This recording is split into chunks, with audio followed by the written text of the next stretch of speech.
Actually നമ്മുടെ ഇതിനു മുമ്പത്തെ വീഡിയോസിലൊക്കെ ഒരുപാട് പേര് അതിരടിയുടെ ഡിസ്കഷൻ ചോദിച്ചിരുന്നു. ഈ അതിരടി ഞാൻ മാത്രമേ കണ്ടുള്ളൂ, പുള്ളി കണ്ടില്ല. അതുകൊണ്ടാണ് നമ്മളൊരു പ്രോപ്പർ ഡിസ്കഷൻ ചെയ്യാത്തത്. സോ ജസ്റ്റ് ഒരു ഇത് അറിയണം, എന്താ നമ്മുടെ ഒരു അഭിപ്രായം അറിയണമെന്നുണ്ടെങ്കിൽ, എൻ്റെ അഭിപ്രായം അറിയണമെന്നുണ്ടെങ്കിൽ പടം എനിക്ക് പേഴ്സണലി ഒരു വൺ ടൈം വാച്ചബിൾ ഫിലിമായിട്ട് തോന്നി. ഈവൻ അതിൻ്റെ ഫണ്ട് നിങ്ങൾക്ക് വർക്കാവുന്നിടത്തോളം ആ സിനിമ നിങ്ങൾക്ക് ഒരു പക്ഷേ എൻ്റർടൈനിങ് ആയിരിക്കും.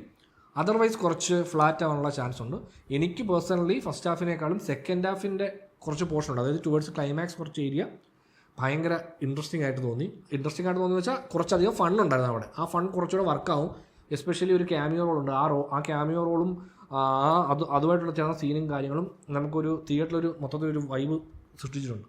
സോ അതുകൊണ്ട് എനിക്കത് ഭയങ്കര രസമായിട്ട് തോന്നി. പിന്നെ എന്താ പറയുക, എനിക്ക് ടൊവിനോയുടെ ക്യാരക്ടർ ഭയങ്കര ഇൻട്രസ്റ്റിംഗ് ആയിട്ട് തോന്നിയെങ്കിൽ അത് ടൊവിനോയേക്കാൾ എനിക്കത് കണ്ടുകൊണ്ടിരുന്ന പടയോട്ടത്തിൻ്റെ റൈറ്ററാണല്ലോ ഈ അരുൺ അനിരുദ്ധൻ, ഇതിൻ്റെ ഡയറക്ടർ. അപ്പോൾ അതുകൊണ്ട് തന്നെ എനിക്ക് പേഴ്സണലി പടം കണ്ടുകൊണ്ടിരുന്നപ്പം പടയോട്ടത്തിലെ നമ്മുടെ രഘുവണ്ണൻ, അതായത് ബിജുമേൻ്റെ ക്യാരക്ടർ ഒരു കല്യാണം കഴിച്ച് കുട്ടിയായിട്ട് ആയ സമയത്ത് പുള്ളി ഒരു എന്താ പറയുക, നമ്മുടെ ഗാനമേള ട്രൂപ്പ് തുടങ്ങിയിട്ട് ജീവിക്കാം എന്നുള്ള ഒരു ഐഡിയ പുള്ളിക്ക് ഉണ്ടായാൽ എങ്ങനെ ആയിരിക്കും എന്നുള്ള ഒരു തോട്ടാണ് എനിക്ക് ഈ ക്യാരക്ടർ കണ്ടപ്പോൾ, ഈ ശ്രീകുട്ടൻ വെള്ളയാണി എന്നുള്ള ക്യാരക്ടർ കണ്ടപ്പോൾ തോന്നിയത്. പക്ഷെ അത് ഈ ടൊവിനോയുടെ ക്യാരക്ടർ ചെയ്യുമ്പോൾ ടൊവിനോ ആക്ച്വലി ഇതിനുവേണ്ടി നല്ല രീതിയിൽ ട്രൈ ചെയ്യുന്നുണ്ടെങ്കിലും എനിക്ക് പലയിടത്തും അത് കുറച്ച് പുള്ളിക്കത് സ്യൂട്ടാവാൻ എന്തോ ഒരു കുറവുള്ള പോലെ ഫീൽ ചെയ്യും. കാരണം അതുകൊണ്ട് തന്നെ ഫുള്ളി നമുക്കത് കൺവിൻസിങ് ആവത്തില്ല. പക്ഷേ പുള്ളിയുടെ ശ്രമങ്ങൾ ഒരുപാടുണ്ടായിരുന്നു. പുള്ളി ശ്രമിക്കുന്നുണ്ട്. പുള്ളിക്ക് എനിക്കെപ്പോഴും തോന്നുന്നു ടൊവിനോ ഭയങ്കരമായിട്ട് എല്ലാ പരിപാടിയും ശ്രമിക്കുന്നുണ്ട്. പക്ഷേ പുള്ളിക്കത് പലപ്പോഴും പുള്ളി കുറച്ച് ഫിറ്റാവാൻ കുറച്ച് പാടുപെടുന്ന പോലെ തോന്നിയിട്ടുണ്ട്. അത് എനിക്ക് ഈ ക്യാരക്ടറിലും തോന്നി. പക്ഷെ ആ ക്യാരക്ടർ ഭയങ്കര രസമാണ്, ഭയങ്കര ഇൻട്രസ്റ്റിംഗ് ആണ്.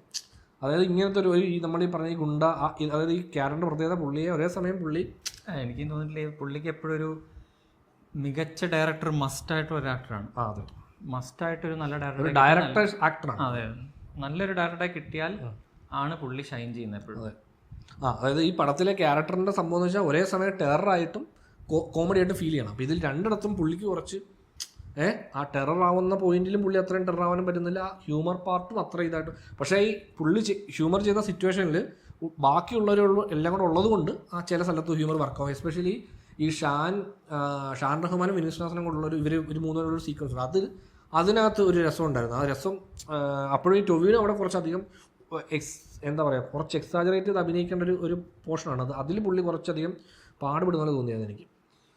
പിന്നെ പടം ഇങ്ങനെ ഈ മ്യൂസിക് പടത്തിൽ എനിക്ക് കുറച്ച് വീക്കായിട്ട് ഫീൽ ചെയ്തു. കാര്യം ഇത് ആ പടം ഭയങ്കര സെലിബ്രേഷൻ മൂഡുള്ള പടമാണ്.